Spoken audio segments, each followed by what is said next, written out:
Boa noite. Mais uma vez a gente está aqui reunido para o estudo do Evangelho na Sociedade de Estudos Espíritas Casa de Francisco. Hoje eu peguei como tema para nosso comentário o capítulo 13, item 18, os órfãos. Vou ler um trechinho só para a gente poder começar o comentário, tá bom? Meus irmãos, amai os órfãos. Se soubesseis quanto é triste ser só e abandonado, sobretudo na infância, Deus permite que haja órfãos para exortar-nos a servir-lhes de pais. Que divina caridade amparar uma pobre criaturinha abandonada, evitar que sofra fome e frio, dirigir-lhe a alma, a fim de que não desgarre para o vício. Agrada a Deus quem estende a mão a uma criança abandonada, porque compreende e pratica a sua lei. Ponderai também que muitas vezes a criança que socorreis vos foi cara noutra encarnação, caso em que, se pudesseis lembrar-vos, já não estarias praticando a caridade para cumprir um dever. Eu vou ler só esse trechinho. Quem se sentir à vontade pode ler o item completo em casa, né? Então, a gente inicia aqui o Evangelho com a seguinte reflexão. Assim, o Espiritismo, ele não vai nos dar a resposta para tudo, mas ele nos dá a resposta para algumas situações que a gente vive na vida, né? Vive aqui na Terra.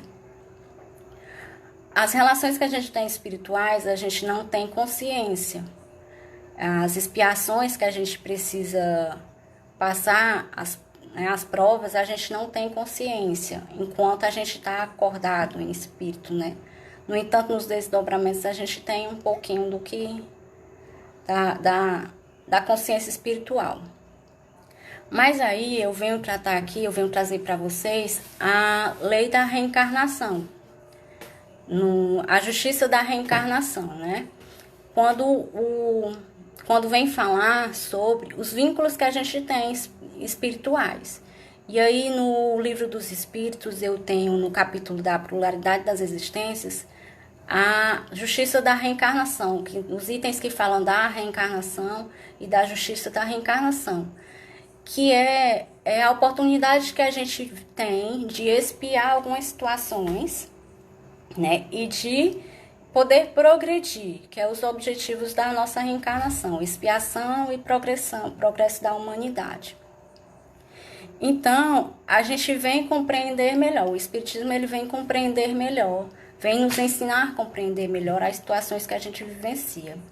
Tem também no Livro dos Espíritos, quando fala da lei da sociedade, que fala dos laços de família, né?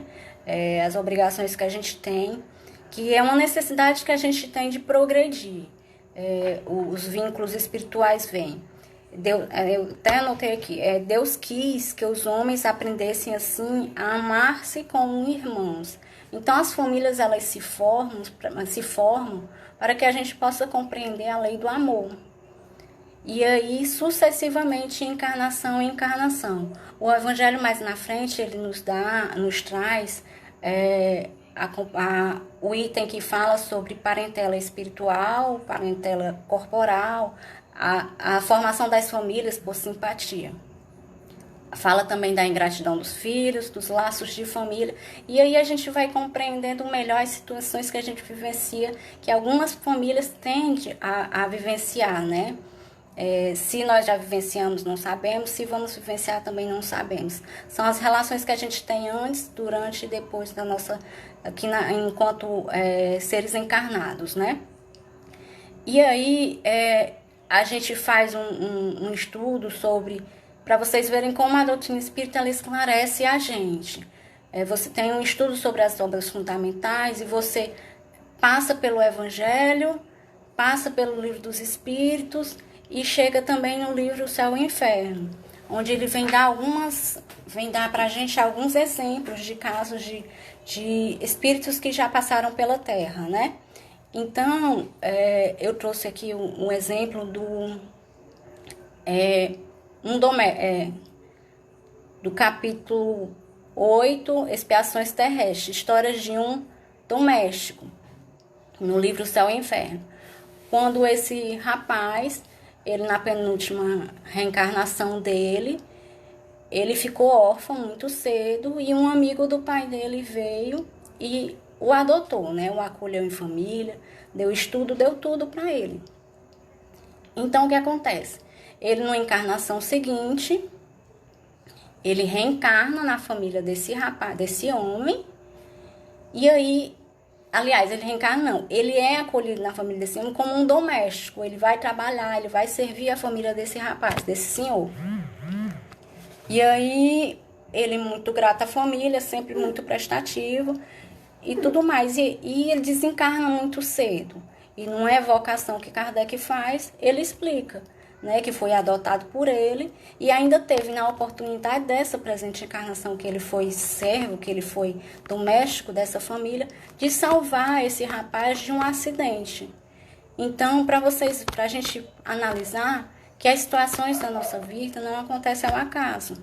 Ele foi adotado numa penúltima, não foi nem na última encarnação, foi numa penúltima encarnação dele, e ele passa a ser grato, e numa reencarnação futura ele ainda tem a oportunidade de salvar esse homem que o adotou, né? Então, os vínculos espirituais da gente realmente são bem...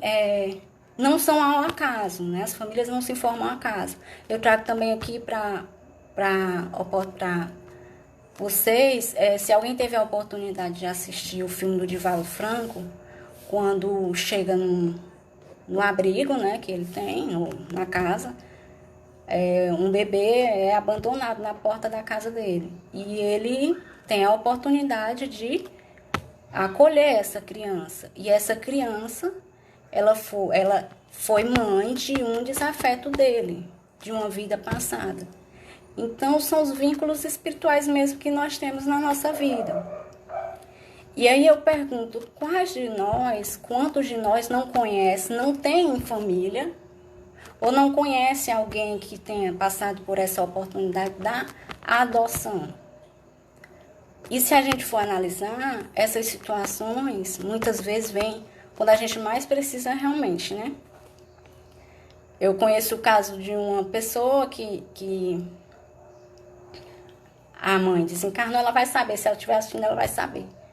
A mãe desencarnou e ela, muito triste, aparece a oportunidade dela adotar uma criança. Então, são vários casos. Aí você vai dizer, e aí eu também chamo aqui para nossa reflexão, quantas pessoas passam anos e anos lutando para engravidar, para ter um bebê e não conseguem, né? Então, será que é melhor a pessoa viver triste e amargurada porque não consegue engravidar? Ou seria melhor a pessoa adotar uma criança? Quantos abrigos aí estão lotados de crianças pequenas, crianças maiorzinhas, né, adolescentes, necessitando de uma família para adoção, para que possa seguir, né, de uma maneira mais digna na vida.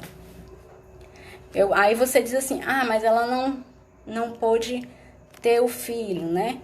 Aí eu chamo aqui outra situação. Eu conheci também uma outra situação de uma família que a moça há muito tempo tentava engravidar e nada de conseguir engravidar.